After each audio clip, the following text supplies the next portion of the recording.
कृष्णा, राधे राधे। एक कमेंट बहुत आ चुके हैं कि आप सुबह सुबह किस तरह से पूजा करते हो, किस तरह से अपने ठाकुर जी को जगाते हो और क्या क्या तैयारी कर लेते हो, उसके बाद ठाकुर जी को पूजा वगैरह करते हो। तो देखिए, सबसे पहले जो है वो नहा धो के आके मंदिर का साफ़ सफाई कर लेते हो। उसके बाद जल को शुद्धिकरण करना बहुत ही ज़रूरी है। तो सबसे पहले हम जल को शुद्धिकरण कैसे करेंगे, सबसे नॉर्मल जल लेंगे, उसके बाद गंगा जल थोड़ा सा मिक्स करेंगे, एक तुलसी पत्ता और थोड़ा सा कपूर, साथ में थोड़ा सा चंदन। अगर ऑगरू रहेगा तो आप दे दीजिए, मेरे पास नहीं है अवेलेबल तो इसलिए मैंने नहीं डाली हूँ। फिर उनको मंत्र द्वारा शुद्धिकरण कर लेंगे। ये जल तैयार हो चुका है। अभी चलिए दूसरा जो प्रोसेस है वो फूल तैयार कर लेते हैं। सबसे पहले फूल को अच्छे से बाज़ार से लेके आने के बाद धो लीजिए। धोने के बाद तुलसी पत्ता भी धो लीजिए। फिर उसके अंदर चंदन लगाइए, तुलसी पत्ता में थोड़ा सा चंदन लगाइए और उसके बाद फिर जो शुद्ध जल है उससे शुद्धकरण कर लीजिए।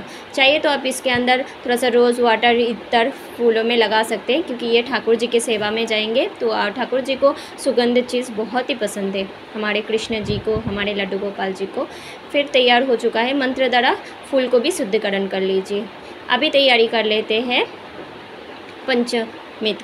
पंच आरती का। जैसे पंच आरती ना सबसे पहले इम्पॉर्टेंट है, ठाकुर जी को सुबह या रात को या दोपहर को जब भी आप टाइम मिले एक बार पंच आरती से आरती ज़रूर करिए। तो मैं सुबह कर लेती हूँ क्योंकि दोपहर को मुझे टाइम नहीं मिलता है और इसीलिए दोपहर को मैं ऐसे ही आरती करके भोग लगा देती हूँ। लेकिन सुबह जिस दिन मुझे टाइम मिलता है, और आज एकादशी है, एकादशी के दिन मैं तो कोशिश करती हूँ दोनों टाइम ही सुबह और शाम को पंच आरती से आरती करूँ और दोपहर को नॉर्मल आरती करती हूँ। तो जैसे घी से मैंने ये रूह को भिगो के रखी थी, अभी उसके ऊपर डाल रही हूँ थोड़ा थोड़ा करके कपूर। तो ये कपूर का जो आरती है ना वो दोपहर को करना चाहिए। अगर आपके पास टाइम नहीं है तो आप सुबह भी कर लीजिए। मैं तो सुबह कर लेती हूँ क्योंकि दोपहर मुझे एक शॉप है छोटा सा, मैं उधर जाती हूँ तो मुझे टाइम नहीं मिलता है।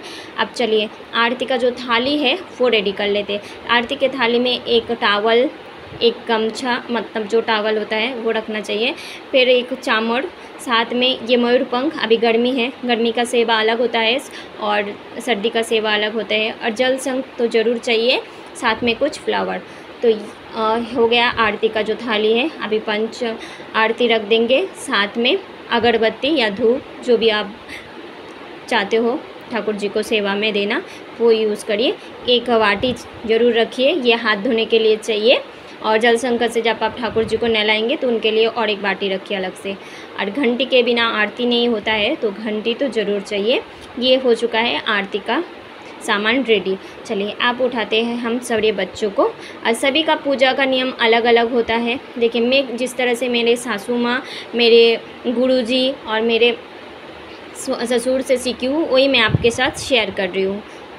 मेरे गुरुदेव ने जैसे बोले थे उसी हिसाब से, कुछ बुक्स से मैं पढ़ी हूँ, कुछ बुक्स से मुझे पता चला, उससे मेरे सासू मैंने जैसे दिखा दिया था उस हिसाब से मैं करने की कोशिश करती हूँ। मैं तो प्रॉपर एकदम पंडित जी नहीं हूँ, लेकिन जितना कर सकती हूँ उतना मैं आप लोगों के साथ दिखा रही हूँ। अभी दर्शन कर लीजिए आपके लाडला का। और इधर बैठे हैं हमारे शल्लू बाबू, हमारे हरी। तो चलिए अभी सभी बच्चे उठ गए हैं, अभी उनके स्नान का जो जल है वो तैयार कर लेते हैं। पहले बच्चों को उठा के फिर मुंह हाथ पोंछ के फिर मैं जल तैयार कर लेती हूँ उनके नहलाने का। और आज एकादशी है, आज तो थोड़ा सा पंचमी से भी नहलाएंगे। तो सबसे पहले नॉर्मल जल लीजिए, उसमें थोड़ा सा गंगा जल डाल दीजिए, थोड़ा सा कपूर, एक तुलसी पत्ता, थोड़ा सा फूल। आपके पास जैसे खुशबू वाला कुछ चंदन वगैरह है तो वो भी डालिए, ठाकुर जी को बहुत पसंद आते हैं। देखिए मेरे पास इधर ना केसर चंदन का एक पेस्ट है वो डालती हूँ, ये बहुत खुशबू देते हैं और बहुत अच्छा भी लगता है। एक सुगंध आते हैं ठाकुर जी के मतलब अंग से, तो बहुत सुंदर लगते हैं। तो ये इसको अच्छे से मिक्स कर लेंगे। और मैं बार बार बोल रही हूँ सबका सेवा अलग होता है, तो मेरा सेवा का अलग ही है, आप अपने हिसाब से करेंगे ज़रूर। अगर आपको थोड़ा सा भी अच्छा लगे तो आप ज़रूर फॉलो करिए इस सेवा को। और देखिए ये जो रोज़ वाटर है ना वो थोड़ा सा डाल रही हूँ क्योंकि अभी गर्मी है। और ऐसा जो चंदन हम घिस के यूज़ करते हैं वो भी डाल रही हूँ। तो जल जो है वो तैयार हो चुका है। चलिए आप तैयारी करते हैं पंचमीत का, क्योंकि आज एकादशी है और एकादशी का जो भी मतलब बोलते हैं ना पंचमी से नहलाने का वगैरह रहता है। तो आज मैंने सोचा क्यों ना जब अब मैं कर ही रही हूँ तो आप लोगों के साथ पूरा प्रॉपर्टी शेयर कर दूँ। सबसे पहले हम लेंगे दही, उसके बाद कच्चा दूध, तो 2 चीज़ हो गया। तीनों में लेंगे हम शहद, जिसमें हनी बोलते हैं, मधु बोलते हैं, ये 3 नंबर हो गया। 4 नंबर में लेंगे हम थोड़ा सा घी, और 500 में लेंगे हम शक्कर, चीनी।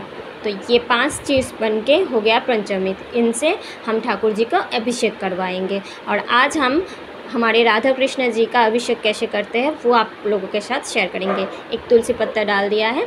चलिए एक थाली में हम पहले तुलसी पत्ता रख देते हैं। आप चाहे तो इसमें चंदन का ओम स्वस्तिक बना सकते हो। मैं जैसे करती हूँ मैं आप लोगों के साथ वैसे ही सेम कर रही हूँ। दिखाने के मेरा कोई ज़रूरत नहीं है, जैसे मेरा नॉर्मल डे में मैं करती हूँ उसी तरह से मैं आप लोगों के साथ दिखा रही हूँ। एक तुलसी पत्ता रखने के बाद पहले हम राधा रानी जी को चरण में लगाएंगे पंचामृत, फिर कृष्ण जी के पैरों में, इनका चरण सेवा हो गया। उसके बाद फिर हम हाथों में देंगे, फिर सर पे थोड़ा थोड़ा करके। क्योंकि ये मार्बल का है तो मैं ज़्यादा इनको घिसती भी नहीं हूँ, थोड़ा सा हल्का सा ही दे के फिर जल से इनको नहला देते हैं। पहले हम चरण का सेवा करेंगे, इसीलिए मैंने गंगा जल यूज़ किया। बहुचन बोलेंगे ठाकुर जी को गंगा जल से नहीं नहलाना चाहिए, लेकिन हम चरण सेवा भी करते हैं, इसलिए मैं गंगा जल थोड़ा सा डालती हूँ। तो मुझे लगता है जल जो है वो शुद्ध हो जाते हैं। गंगा जल के बिना ऐसे नॉर्मल जल शुद्ध नहीं होते हैं। गंगा और तुलसी मिलके ही जल को शुद्ध कर देते हैं।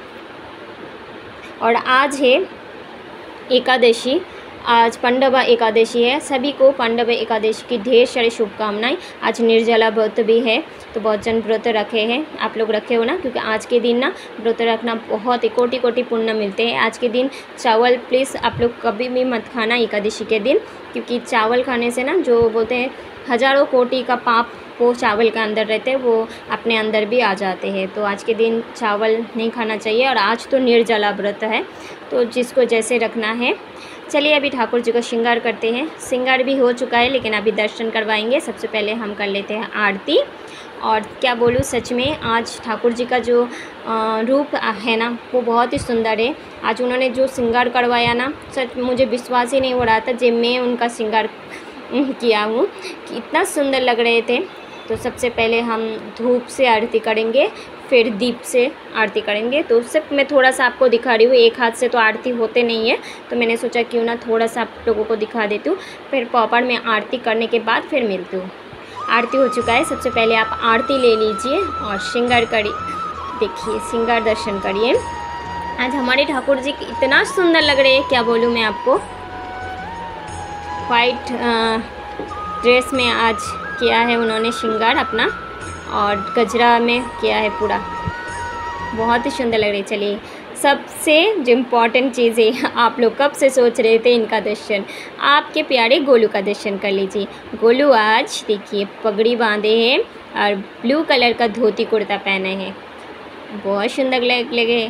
पैरों में पायल, माथे में मयूरपंख। इधर दर्शन करिए हमारे केशव बाबू का, और इधर बैठे हैं हमारे राधा रमन बाबू, इधर है निकुंज बाबू, इधर बैठे हैं हमारे लड्डू बाबू, हमारी गोपू सोना, और ये है कृष्णू बाबू।